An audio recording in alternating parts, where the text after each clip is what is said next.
Well, hey there, and welcome to another edition of Retire Smarter. Walter Storholt with you today, not alongside Kevin Kroski. We've given him the day off, and instead we have certified financial planner with True Wealth Design, Tyler Emrick, part of the great team that serves you in Northeast Ohio. But of course, the entire team at True Wealth Design can serve you literally wherever you live, as this podcast you can obviously listen to anywhere and everywhere. But they do have office locations in Northeast Ohio, Southwest Florida, and the greater Pittsburgh area as well. And we've got a great show on the way today. Before we preview all of it, Tyler, it is great to have you back on the show with us. How you been lately? I've been doing great. I'm happy to be here, Walter. I'm just recovering from a long weekend. I think Kevin threw me into the fire here saying, hey, do your first solo podcast right after you have a big birthday party for your two little daughters. Oh, nice. How was the party? Did it have a theme, or what'd you guys go for? No theme per se, but I have two little girls. The oldest is 3, or just turned 3 on the 22nd here just a few days ago, and the youngest just turned 1. So we had a house full of kids running around. It was exciting, cake and all that good stuff. But boy, was it exhausting. So I think you don't need a theme at that recovering. age, right? Just there's enough chaos without introducing some sort of theme into it with kids at that age, right? Yes. And I owe my wife a big shout out. She had this bright idea of getting a bounce house, and I guess this is the new thing. Oh, nice. And I was like, oh, we don't need that. No. Probably my frugality coming out a little bit, but we ended up actually going with it, and it was perfect. I actually don't know how we would have entertained all the kids if we didn't have that. So it's got to be like the perfect invention, because it also just like, don't the bounce houses usually have walls? So it's like they're all contained. So yes, all contained. Everyone was safe. No one got hurt, and it didn't rain. We're up in Cleveland, so you never know what the weather's going to be like. Yeah, I think I've seen a few bounce house videos where a storm blew in suddenly and the bounce house goes flying away in the wind and, sucked up into a tornado. Not with kids in it, but, they're just so sure. No, so either light. way, that's like nightmare fuel. I was very happy to see that nothing blew away, nothing flew away, and it worked out all right. Well, glad to hear it, and happy birthday to both of them, and glad that it was a successful weekend.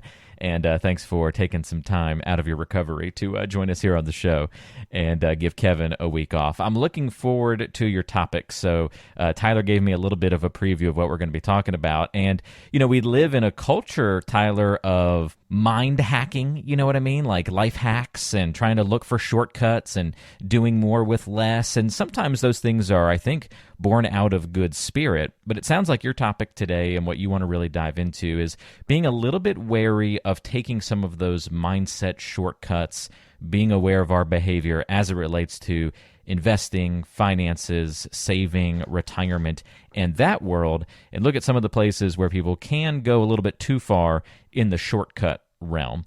Tell us a little bit about kind of why you want to talk about this topic today, and let's dive in. No, great intro, Walt. That's exactly right. I mean, I think, as we look at the agenda for today, taking a look at those mindset shortcuts that we all can fall victim to when making, financial and investment decisions. And, I kind of like to think of them as behavioral traps and things that often, sabotage performance or affect, those important retirement decisions that we make. And I mean, we're all probably guilty of falling victim to these at some point in our past or whatever the case may be. So I feel like it's very important that we kind of take a look at them, point them out, try to understand them a bit. And that way we can, understand when they might be creeping into our decision making, and we can better avoid them. Now, we have a few of them what we're going to talk about today. And I think 2 of them are really applicable to your investment decisions. Yeah, Walter, as we sit here today, we're at the end of May. The markets have been extremely volatile to start out the year. I mean, I think the S&P 500 is down just over 16% year to date. And those safe investments, those bond investments are down just over 9.5%. So we're probably getting, or I don't know about you, but I'm getting inundated when I watch the news on some negative headlines. Looking at the Wall Street Journal a couple weeks back, and one of the headlines was like, it's the worst bond market since 1842. And that's the good news. When they start making comparisons back to the Great Depression or World War II, that's when, it starts catching your eyeballs a little bit. Oh, it's been a long time since things have been this bad. We know on this show from the perspective that you and Kevin have provided before that, you can kind of twist stats to mean whatever you want them to mean. But nonetheless, you're living under a rock if you don't at least hear the message these days that things are kind of going, not in the right direction right now. Correct. No, absolutely. And I mean, come on, right? Investing's hard enough. So if there's anything we can do to make it a little bit easier, then I'm all for it. And hopefully that's what the listeners will get out of today. Well, I'm looking forward to it. And if you're calling it behavioral traps, it means people are falling in them. So a good goal to try and avoid those. What are these traps? You got it. So now there obviously our industry, a lot of acronyms and terminology and things like that that's very specific. So for those of you that listen to the podcast today and might want to look up some more of these. These terms are called cognitive errors or emotional biases. I think behavioral traps sounds a little bit better, but those are more the technical terms that you'll find these listed under. And we're going to talk about 3 of them today. And with the first one, Walter, just me and you. So it looks like I'm going to have to rope you in here a little bit, right. And we'll have to go through a bit of an exercise. Do I need the calculator up? Do I need to be... No, nothing like that. Okay. But I didn't do any prep work for this or set you up, so we'll see how it goes. But so with this exercise, what I want you to do is I want you to really think about, all right, hey, I'm going to set you up on a scenario and I'm going to give you a choice at the end of it and we'll see which road you take. Okay. Now, so picture this, you're walking down the street. It's a nice, beautiful day. I mean, really everything is going great, right? Not a care in the world. And you're just walking along and you happen to look down and staring right back at you is a $100 bill. Now, of course, Walter, I know you're very astute. So you're checking the bushes to see if there's any kids playing a prank and got it tied to some fishing line, right? And obviously, I understand that you're going to do everything you can to find out who that $100 bill belongs to. But I promise you in this scenario, there's no kids in the bushes. And this is now your $100 bill because there's no one around, right? Okay. So free money. So my question to you is, you have 2 choices. You can take that $100 and you can go buy, and go get your favorite restaurant dinner meal, or you can save it. What do you think you would do? I think since I just sort of found it, I would go have fun with it. I'm gonna go to the restaurant and have a good meal. All right, good deal. Fair enough. This actually did happen to me just a few weeks ago, by the way. Yeah. There was a $100 bill sitting. I was going to the dentist actually, and there was a $100 bill sitting on a little little bistro table outside of the dentist office in the shopping center. And I looked at it, I was like, And I looked at it, I was like, this kind of looks fake. But, a lot of the dollars sort of look fake these days with all the different changes they've gone through in the last decade or so. So I took it into the dentist's office and said, I think someone left a $100 bill out here. I don't know if you know this. And they were like, yeah, we think it's fake because we've seen a few people. I was like, okay, well, I'll put it back out there for the next person. And then we all joked about like waiting for the hidden cameras to come out. So it's funny that you bring up that scenario. But back to the point, I'm going to the restaurant. That's my choice. Yeah, no, good deal. And really, Walter, you're like most individuals. I mean, when we start analyzing or looking at that decision that you have, whether to spend it or save it, when we start to analyze that decision, the answers or what we're analyzing is what's called behavioral finance, which is really trying to take a look at, well, how does our brain, look at making these decisions on managing our money or investing our money? And most individuals, when they find that $100 bill, are going to treat that as a windfall. Like, hey, I found it. Good fortune. I'm going to go ahead and spend it. And that is the same case for even the most prudent individuals that save their salary and save most of the income that they have coming in, because they are looking at that money that they found as a windfall and not necessarily something that they earned or worked for and have to actually save. Now, this gets to the crux of that first behavioral trap, which is called mental accounting. And it's, simply put, it just kind of refers to the concept of how people treat money differently depending on where it came from and what we think it should be used for. Now, this is all kind of fine and dandy, but if we start looking at it from more like practical applications and how, when we look at this, how it's going to determine, the decisions that you make in retirement or the day-to-day decisions that you make from an investment standpoint, you can kind of think about it. We see it a lot with retirees where they're kind of compartmentalizing the different types of savings that they have. And they oftentimes find it much more difficult to save that money that they have in their 401ks and their IRAs that they've,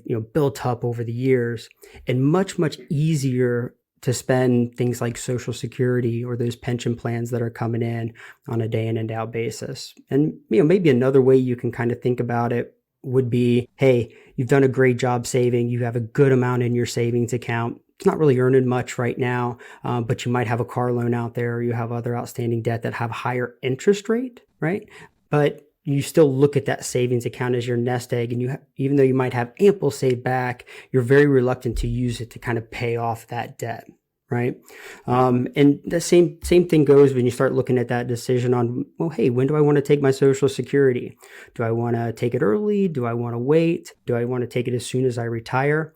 And you start looking at, okay, I'm going to have to use my 401k money if I defer that Social Security. And, a lot of times there's a lot of mental challenges and hurdles to get over. And it's much, much easier to make that decision to say, you know what, I want to get my Social Security. It's going to be much, much easier for me to start spending that, whether it's good decision or bad decision, or, whether it definitely is a situation where they should defer their Social Security. That overarching feeling of, I just want to start it. I want to get it. And I don't want to start, dipping into that nest egg that I worked so hard to get. It really can start to affect some of those decisions, especially in the short term. Great points all around, I think, and I kind of identify with a lot of the different things that you're talking about there. That mental accounting. Like, I had a conversation recently with my dad. It was relatively casual, but about when he and mom pass away eventually, like what will happen with their money. And I'm an only child, so they're like, it's pretty obvious. Like, you're just gonna. And he was just kind of very casual, like, you'll get it all, do something good with it. And it's like, oh, well, okay.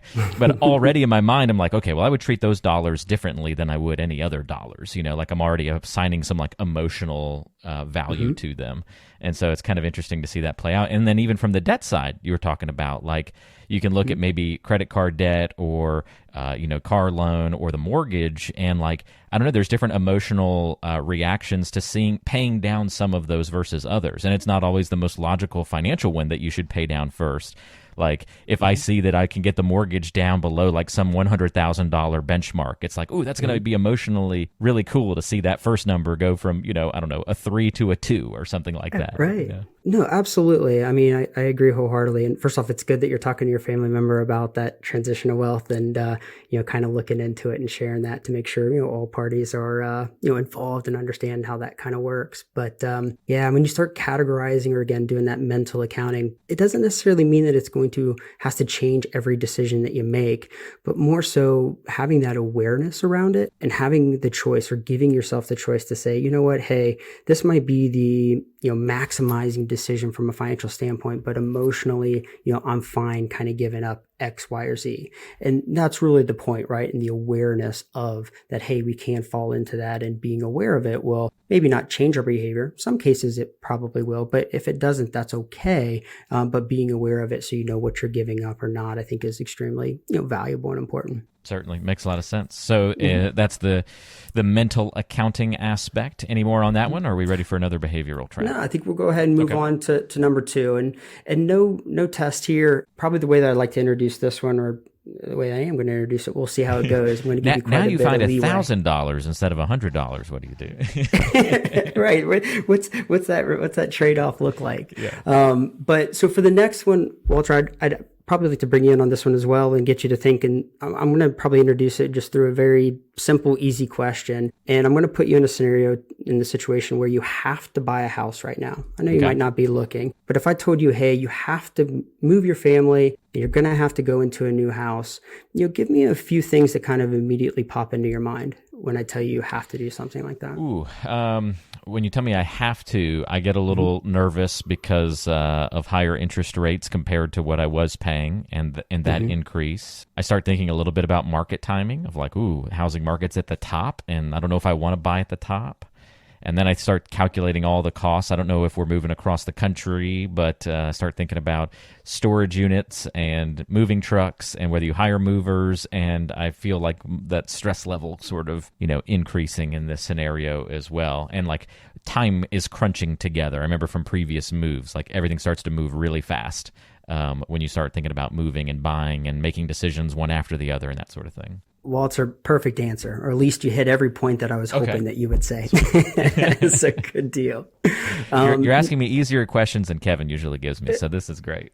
Nice. No, We're no, gonna it's invite we're good. gonna invite you back, Tyler. That's a good thing. Easy questions and no egghead alert. If I can get through those two things in this Perfect. podcast, I'll consider it to be a success. But yeah, so you're right. I mean, I think a lot of families in your situation go through that whenever they have to make a big decision, whether it's a big purchase like a house or a big investment decision, that decision can really start to weigh on you. I mean, I think back to about 18 months ago, I had a family that was kind of thrust into that situation that I set up for you, where they actually had a surprise baby that they were coming on the way, completely out of the blue, kind of threw them for a loop, and they really started to prioritize and think about, well, boy, our priorities have changed quite a bit with the baby on the way, and we are gonna have to move out of the house that we're in now and start thinking about school districts and start thinking about a little bit more space and all that good stuff that comes along with it. When I had talked to them at that time, even still 18 months ago,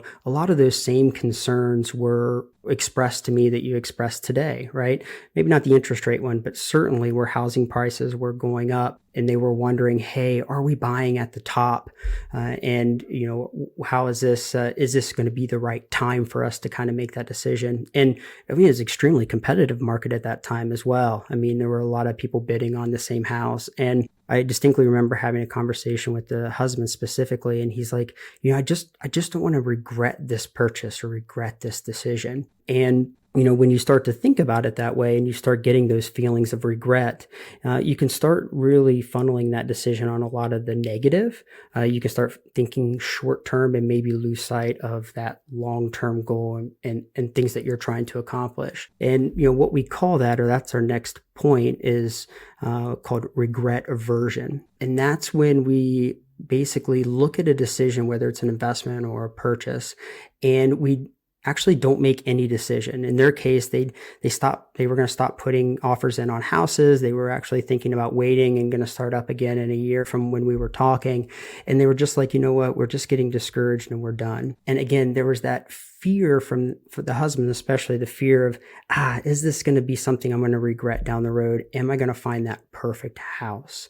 So they just don't do anything. And in their situation, they actually ended up purchasing a house, and we ended up kind of talking through it, and some of the things at that time where there were low interest rates and they did need to move, and there were major priorities that kind of leaned them in that direction. They kind of got refocused and were able to eventually find a house a few months later from the time that we had that conversation. But many families, when they go through making these big investment decisions or purchasing decisions, can find themselves kind of stuck in the mud, right? And a lot of that can be driven by fear of not making the right decision, so they kind of do nothing, right?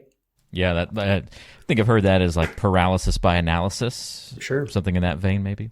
Mm-hmm. Yeah. Oh, and we see it with retirees as well, right? Kind of on the flip side, where they're maybe looking to downsize. They don't need the big space. All the kids are out of the house. They know they want to do it, but there's a lot of memories that were in that house, and that fear of the unknown, and am I really going to be happy in a smaller space? Can really weigh heavily when you try to make those decisions. I think from an investment standpoint, kind of moving on from the housing concept.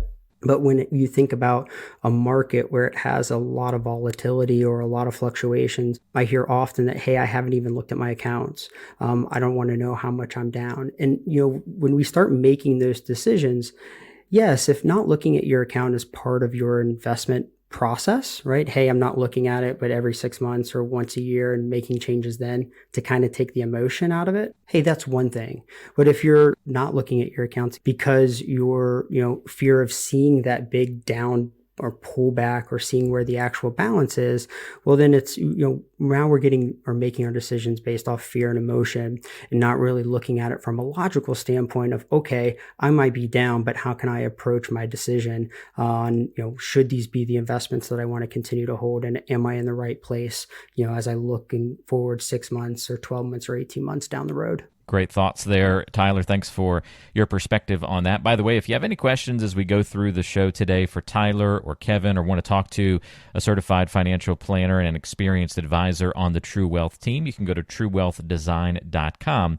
and click on the Are We Right For You button, and that'll entitle you to a 15-minute call with an experienced advisor on the team. You can schedule right from your smartphone or computer. Again, go to truewealthdesign.com, and we'll link to that in the description of today's show to make life easy on you. We're talking about behavioral preferences, behavioral traps, some of these mindset shortcuts that we often fall victim to in our finances and in our planning for the future. Tyler, some good ones so far. Got another one on the docket? You got it. Yep. We'll move on to the final one here. So, all right, Walter, we'll put you to the test. Final time, I promise. Now I find $1 million. No, I'm just kidding. You got it.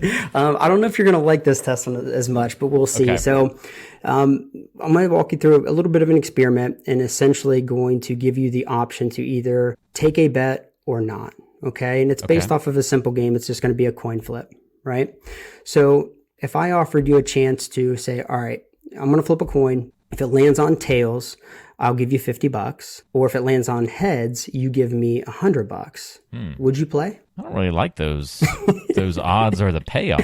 I had to go extreme, Walter. I had to go extreme because I'm kind of soliciting a specific answer here. I wouldn't mind the game, like if I wouldn't mind the consequence, but the benefit doesn't outweigh the consequence, at least on my initial reaction. Okay, so let's say we flip it and ratchet up a little bit. Let's say, all right, hey, we'll offer to play the same game, coin flip. All right, you get $200 from me if it lands on tails. If it lands on heads, you pay me $100. Okay, I feel like I'm falling right into the behavioral trap that you're setting up, but okay, now I'll play. You got it, right? Okay, set it up pretty good. I like it. So yes, actually, so that is the experiment. There were two psychologists that, actually proposed this same game to many individuals, and they were recording the results. And what they found is that nobody would, of course, play the game based off this first scenario that I brought up to you, right? The odds were in their favor, and they didn't see it as a benefit to them. But once the payoff got about twice as much, in that last scenario we just talked about, right? Hey, I'd pay you $200, you'd only have to pay me. Then individuals were willing to, potentially have that loss to proceed forward with the bet. Right. The odds of losing $100 didn't change. I still have the same odds that I'll lose $100, but at least it's more worth that risk if the payoff is higher, if the ceiling is higher. Absolutely, right? So what we call that, or the behavioral trap that I'm bringing up here, is called loss aversion. And what it means is essentially we are biased towards avoiding losses over seeking gains. And another way to kind of put that is we don't like to lose money, and we don't like to lose it even more than we like to see our accounts go up, and we would like to see those gains. Okay. So makes sense. Yeah. I won't feel worse today having not won the 200 or even the 50, but I'll have felt like I had a bad day if I lost the 100. I get that. You got it. Now, the way that you can kind of think about this again is, as we start thinking about practical application, right? Well, what are our behaviors that come out from this particular behavior trap? So I think the easiest one that I'll start out with to think about is, well, we invest in safe investments or safe products, right? Maybe leaving more in our savings account than what we need because we don't want to see volatility, or we don't want to take on that perceived risk to get gain, right? Even though a major topic in the news today is going to be inflation, it's impacting all of us. So those savings accounts are not keeping pace with inflation. We know they're not, but we don't perceive the risk of investing worth it, right? So we kind of overanalyze and keep that money in savings accounts, or even a little bit more than we should. Now, I think probably the biggest one, which is some of us may be going through right now, is essentially holding on to a stock just because it's at a loss, right? So you think about over the last 10 years, what's really been, good investments or been the highest performers. And they've been these, more expensive, tech stocks. Think of your Teslas of the world, your Microsofts of the world. And these things have been very good investments for the most part, over the last 10 years. But if we think about since the beginning of this year and the sell-off that the market's had, these things have been, disproportionately hit hard, right? So you might see if you have an individual stock position in Tesla or Microsoft where you're actually down a significant portion, much more than what the market's down year to date. And if you're looking at that stock position, you're saying, I'm going to hold this and just wait for it to come back. I mean, I think Kevin calls this the get-even-itis. And essentially like, I just don't want to take that loss. We can kind of find ourselves making that decision, and it's more of an emotional one and not necessarily looking at, the next 12 months saying from a market standpoint, what types of investments do we think are going to do well? And is this one it? It's more so that, if I sell this, I'm going to realize that loss and I'm going to get out of it, right? Makes sense. Yeah. What did you call that one again? Yep. So that one's called or the Kevinism.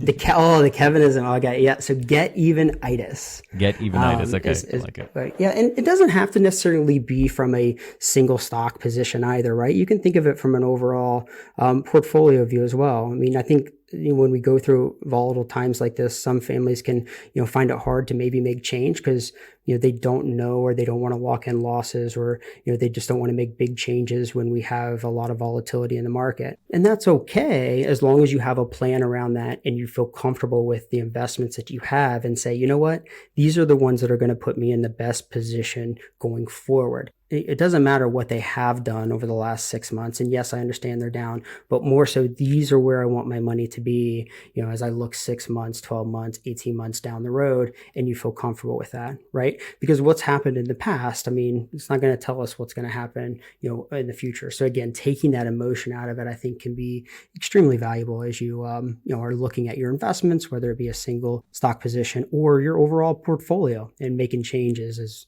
as we see the volatility that we've had. It causes us to really focus on those investments that have lost money while, really kind of almost ignoring the ones that, the other investments inside your account. Going back, to, Kevin and a lot of some of the previous podcasts that he's done. I mean, he's done a lot of work on the investment process that we take here. And, I can't remember which podcast it was exactly, but I know he's made some mention of when you look at your portfolio and you go through, there should be probably some winners and losers. And if you're not happy with at least one investment inside of your account, then you're probably under diversified, right? And you probably have too many eggs in the basket per se, and you're not looking and spreading out that risk. Because ideally, when we experience the volatility that we have, we would like to see certainly some positions are going to go down, but some positions will hopefully act as a ballast and kind of offset some of those losses, maybe even be up. So as you look at your portfolio and you look at those investments that you're holding and doing a real deep dive, kind of take that emotion out. Don't worry about necessarily locking in losses, but be more focused on, what's going to happen over the next 6 months to 12 months and, where do I want to be positioned. Really neat perspective, Tyler. Thank you for kind of detailing some of these different behavioral traps that are out there. Certainly feel like I'm identifying with a couple of these. So if I'm an investor or somebody listening to the podcast today and I'm kind of going, oh man, I'm like guilty of all of these things. Like, how do I rein these in? How do I balance being a human and having these natural reactions with sort of making smart financial decisions? How can I, the namesake of the show, retire smarter, given the fact that I have the tendency to maybe to fall into some of these traps? So when I was doing some prep work for the podcast today, I ran into quite a bit of social psychologists, behavioral finance, right? This is the realm that we're talking in right now. And I came across this idea of having a prepared mind quite a bit. And it essentially means we deliberately pause and reflect on both our current circumstances and potential paths forward, right? And that prepared mind concept kind of really stuck with me. And I think it's really helps wade through and identify when we're falling into some of these traps. I mean, I'm a planner at heart, right? So I'm a financial advisor. So it comes to no surprise, I'm sure, to many of the people that know me and that are listening today, that, I think having a plan or having that prepared mind is really going to help you as you're kind of making your decisions and trying to avoid some of these behavioral traps. And really that you should have set times throughout the year where you're, kind of talking through your goals, reviewing your investment expectations, and diving into, some of those key accounts or, key decisions that you have coming up and how they're going to affect your retirement or whatever goal that you're trying to accomplish. And I think, our industry, or in our company here, True Wealth Design, that's what we're really trying to be, right? That trusted financial advisor that can help you in this effort. We don't know what we don't know. And those unknowns often are what get us into trouble. So the more conversations that you can have around that, and the more conversations that you can have that help you really navigate the uncertainty and help you outline those pros and cons and make the best decision for you, whether that has some emotional ties to it or not, that's okay. But at least you're going into it with your eyes wide open, and you can kind of understand that, hey, this is the decision that I'm making that's going to put me in the best foot going forward. As always, it helps to have somebody kind of coaching you through pitfalls, helping you avoid these behavioral traps, among all the other retirement planning and financial planning things that we talk about here on the show. And so if you want to get in touch and have a conversation about your specific situation, the best place to start is by going to truewealthdesign.com. And again, click on that Are We Right For You button, and you can schedule a 15-minute call with an experienced advisor on the team. Again, go to truewealthdesign.com and click Are We Right For You to schedule that call. Or you can call the old-fashioned way, 855-TWD-PLAN. That's 855-893-7526. You can also check the contact info in the description of today's show to make life easy for you. Tyler, I really appreciate the help on the show today, your guidance, and for asking me some, easier questions, or more like just hypothetical situational things, so there wasn't really a wrong answer to some of these. So I like those. Kevin's always stumping me or catching me off guard with a question out of left field, and sometimes throwing math at me and those kinds of things. So you kept it easy. You're welcome back anytime, my friend. You got it. No, it's my pleasure. I really enjoyed it. Happy to have the conversation. Well, we'll look forward to chatting with Tyler again on future episodes of Retire Smarter. Thank you again, Tyler, and thank you for listening to the show today. Again, don't hesitate to reach out if you have any questions for Tyler, Kevin, and the True Wealth Design team. Have a great week, everybody, and we'll talk to you again soon, right back here on Retire Smarter.